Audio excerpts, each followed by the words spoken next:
কোরবানির পশু জবাই করার সঠিক নিয়ম কি? কিভাবে একজন মানুষ নিজের কোরবানি নিজের পশুটি জবাই করতে পারবেন? কোরবানির পশু জবাই করাটা জটিল কোনো বিষয় না। আমাদের সাধারণ মানুষের মধ্যে এক ধরনের ভীতি কাজ করে, ভয় কাজ করে। আমরা মনে করি যে কোরবানি পশু জবের অনেক নিয়ম কানুন আছে, যেটা একটু এদিক সেদিক হয়ে গেলে আর কোরবানি হবে না। এটা আমাদের অনেকেরই অহেতুক ভীতি বলতে পারি। খুবই সিম্পল এবং খুবই সহজ একটি বিষয়। আপনি মোরগ যেভাবে জবাই করবেন, হাঁস যেভাবে জবাই করবেন, ঠিক একই পদ্ধতিতে গরু ছাগল জবাই করবেন।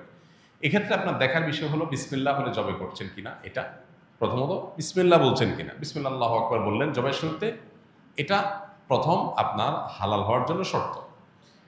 যদিও মুসলমান ভুলে যায়, যদি ইচ্ছাকৃত বিসমিল্লাহ পড়ে না এরকম না, ভুলে গেছে বলতে, তাতেও হালাল হয়ে যায়।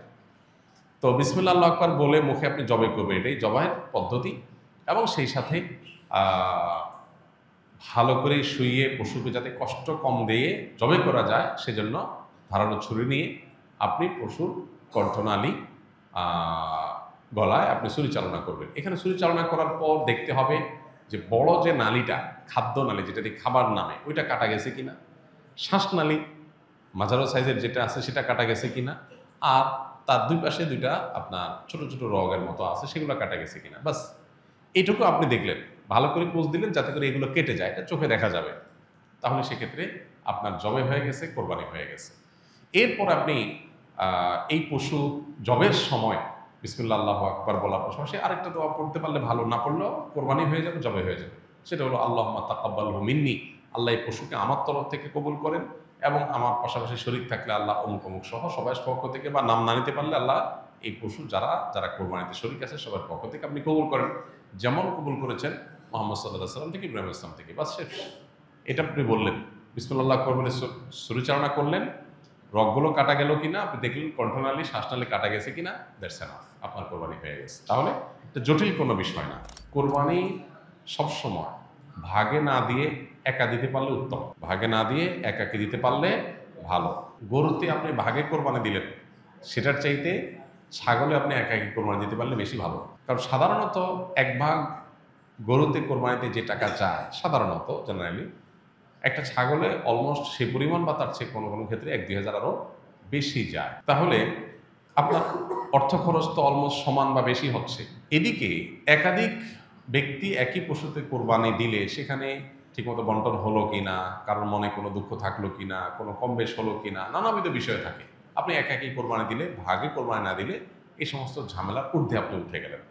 তবে এটা ঠিক যে একাধিক ব্যক্তি যদি একটা পশুতে কোরবানি দেয় এবং কারোর নিয়তের ভিতরে ভেজাল থাকে, এর জন্য সবার নিয়ত নষ্ট হয়ে যাবে, কারোর কোরবানি হবে ব্যাপারটা সেরকম না। কারণ একজনের পাপের বোঝা আরেকজনের উপরে আসবে না।